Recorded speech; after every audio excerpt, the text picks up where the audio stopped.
watch, where we watch, can have an impact on our perception of the news.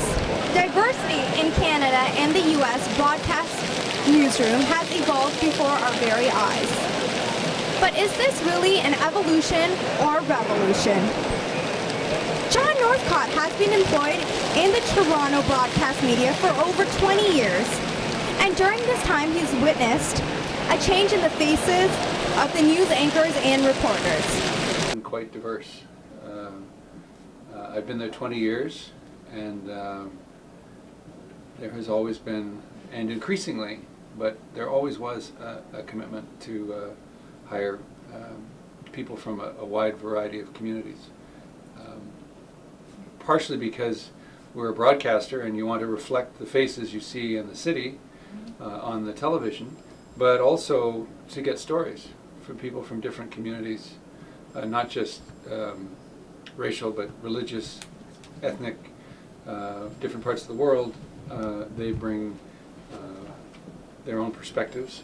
We spoke with Humber College students at the North Campus to have a better understanding on their views of diversity as seen on television. So what kind of news do you watch? I watch the CP24 every morning, and I watch CNN usually while I study. Okay, perfect. So when you're watching these news, like how long do you normally watch it for? In the morning, probably for about an hour and a half, and CNN, I usually watch probably for about 2 hours a night. What do you specifically watch? Like, is it entertainment, sports, weather, or just like hard news? Current events, yeah. CP24 covers pretty much everything. I just like to know what's going on around Toronto and around the world, like the serious events. Like, well, in Brampton and Toronto, there's been a lot of shootings and a lot of crime, so I'm pretty current with all of that.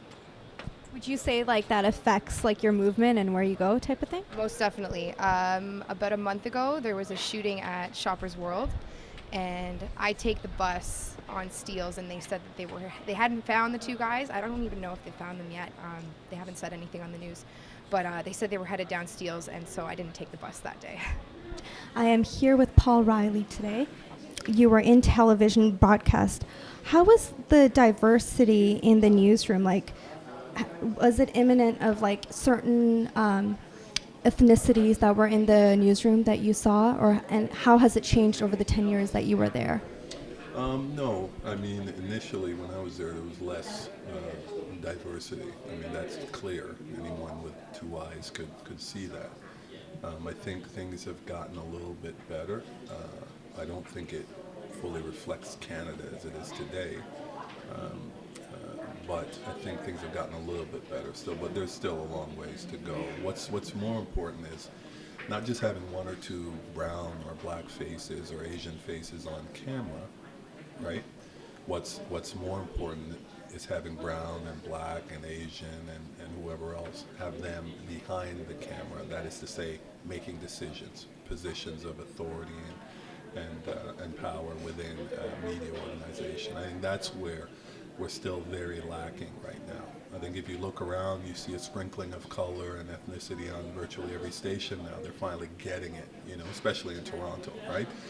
But I think if you look behind and look at the people who are actually running these organizations, executives making decisions, I think there's still, it's a barren wasteland of purely just white people making the decisions, and in Canada today I think that's problematic.